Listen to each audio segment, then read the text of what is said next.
Hi hello friends, welcome back to my channel. ನಾನು ಸಂಗೀತ. ಎಲ್ಲರೂ ಹೆಂಗದಿರಿ? ಆರಾಮದಿರೇನ್ರಿ? ನಾನು ಕೂಡ ಆರಾಮದಿ ನೋಡ್ರಿ.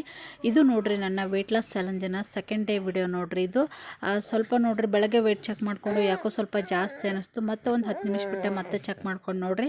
ಅವಾಗ ನೋಡ್ರಿ ನಂದು ಕರೆಂಟ್ ವೆಯ್ಟ್ ಬಂದುಬಿಟ್ಟು 73.40 ಅದ. ನಿನ್ನೆ ದಿನಕ್ಕೂ ಮತ್ತು ಇವತ್ತಕ್ಕೂ ನೋಡ್ರಿ ಸ್ವಲ್ಪ ಚೇಂಜಸ್ ಆಗಿದೆ. ತುಂಬಾ ಖುಷಿ ಆಯ್ತು ನೋಡ್ರಿ. ಈ ವೆಯ್ಟ್ ಲಾಸ್ ಅನ್ನೋದು ನೋಡ್ರಿ ನಾವು ಮನಸ್ಸು ಮಾಡಿದ್ದೀವಿ ಅಂತಂದ್ರೆ ಎಷ್ಟು ವೆಯ್ಟ್ ಇದ್ದರೂ ನೋಡ್ರಿ ನಾವು ಆರಾಮಾಗಿ ನಾವು ಅದನ್ನು ವೆಯ್ಟ್ ಲಾಸ್ ಮಾಡ್ಕೋಬೋದು ಅಂತ ಹೇಳ್ತೀನಿ. 2-3 ಸಲ ಚೆಕ್ ಮಾಡ್ಕೊಂಡು ನೋಡ್ರಿ, ಅವಾಗೂ ಕೂಡ ಕರೆಕ್ಟ್ ವೆಯ್ಟ್ ತೋರಿಸ್ತಾ ಇತ್ತು. 73.40 ಐತೆ ನೋಡ್ರಿ. ಇದು ನಂದು ಪ್ರೆಸೆಂಟೆಡ್ ವೆಯ್ಟ್ ನೋಡ್ರಿ. ಸೆಕೆಂಡ್ ಡೇ ನೋಡ್ರಿ ನಾ ಏನೆಲ್ಲ ತೊಗೊಂಡಿನಿ ಊಟಕ್ಕೆ ಅಂತಂದ್ರೆ, ಬೆಳಗಿನ ಬ್ರೇಕ್ಫಾಸ್ಟಿಗೆ ನೋಡ್ರಿ ನಾ ಇಲ್ಲಿ 1 ಗ್ಲಾಸಷ್ಟು ರಾಗಿ ಮಾಲ್ಟು ಮತ್ತು ಸಣ್ಣ ಉಪ್ಪಿಟ್ಟನ್ನು ತೊಗೊಂಡಿದ್ದೀನಿ. ಬೆಳಗ್ಗೆ ನೋಡ್ರಿ ಖಾಲಿ ಎದ್ದ ತಕ್ಷಣ ನಾನು 2 ಗ್ಲಾಸಷ್ಟು ಬಿಸಿನೀರನ್ನು ಕುಡಿದಿದ್ದೆ.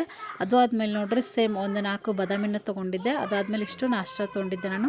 ಮಧ್ಯಾಹ್ನ ಊಟಕ್ಕೆ ನೋಡ್ರಿ ನಾ ಇಲ್ಲಿ ಒಂದು ರಾಗಿ ರೊಟ್ಟಿ ಮತ್ತು ಸೌತೆಕಾಯಿ ಮತ್ತು ಶೇಂಗಾಕಾಳು ಚಟ್ನಿ ಮತ್ತು ಪಲ್ಯ ಸ್ವಲ್ಪ ರೈಸನ್ನು ತೊಗೊಂಡು ನಾನು ನನ್ನ ಮಧ್ಯಾಹ್ನ ಊಟ ನೋಡ್ರಿ ಇಷ್ಟಿತ್ತು. ಮತ್ತು ನಾನು ಕೂಡ ಅನ್ನನ ಸ್ಕಿಪ್ ಮಾಡಿಲ್ಲ, ಅನ್ನ ಕೂಡ ತೊಗೋತೀನಿ ನೋಡ್ರಿ ನಾನು.